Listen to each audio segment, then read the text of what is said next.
Hello students, आज की इस वीडियो में हम करेंगे equation of a uniformly accelerated motion by calculus method. Calculus method का मतलब है कि हम इसको डेरिवेटिव और इंटीग्रेशन की हेल्प से ये रिलेशन ड्राइव करेंगे। तो इसके लिए मान लेते हैं कि हमारे पास एक ऑब्जेक्ट है जो स्ट्रेट लाइन में मूव कर रहा है और उसकी जो एक्सेलरेशन है वो ए है।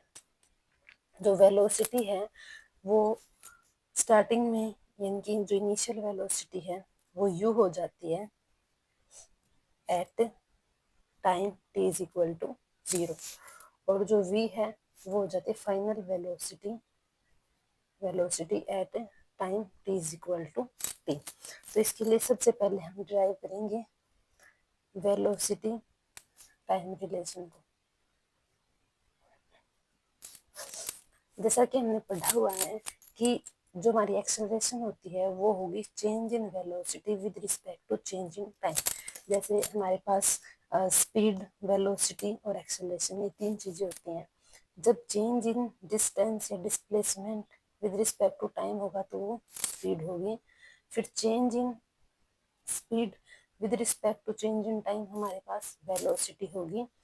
और change in velocity with respect to acceleration with respect to time हमारे पास एक्सेलरेशन होगी। ओके, यानी कि हम इसको ऐसे याद रख सकते हैं कि जब स्पीड में चेंज होगा तो वेलोसिटी हो जाएगी और जब वेलोसिटी में चेंज होगा तो एक्सेलरेशन हो जाएगी। तो अब यहाँ पर हमारी जो एक्सेलरेशन है वो होगी dv बाई dt और हम इसको क्रॉस मल्टीप्लाई करके लिख सकते हैं dv is equal to adt।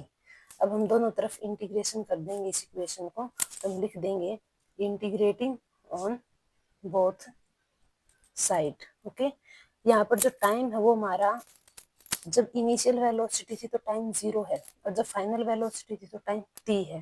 तो यानी कि यहाँ पर v यानी कि वेलोसिटी है, तो यहाँ पर हम जो डेरिवेटिव है वो वेलोसिटी के साथ है, इसलिए हम इधर वेलोसिटी की लिमिट पुट करेंगे और इधर ये जो डेरिवेटिव है टाइम के साथ है, इसलिए हम इधर टाइम की लिमिट पुट करेंगे, एक्सेलरेशन की नहीं करेंगे, क्योंकि एक्सेलरेशन इधर एक कांस्टेंट का काम कर रहा है। हमारे पास वेरिएबल वही होगा जिसके साथ डेरिवेटिव का सिंबल होगा। तो इधर वेलोसिटी के साथ डेरिवेटिव है और इधर टाइम के साथ डेरिवेटिव है, इसलिए इंटीग्रेशन भी वेलोसिटी और टाइम का होगा। तो अब हम इंटीग्रेशन करेंगे तो इधर करेंगे डेरिवेटिव और इंटीग्रेशन वेलोसिटी का और इधर कर देंगे टाइम का। अब ये जो लिमिट है ये हम इस जो डेरिवेटिव जिसके साथ लगा हुआ उसी के बिहाफ पे पुट करेंगे। जैसे जो वेलोसिटी है तो हमारी इनिशियल वेलोसिटी u थी, तो इनकी हमारी स्टार्टिंग लिमिट u होगी और जो फाइनल वेलोसिटी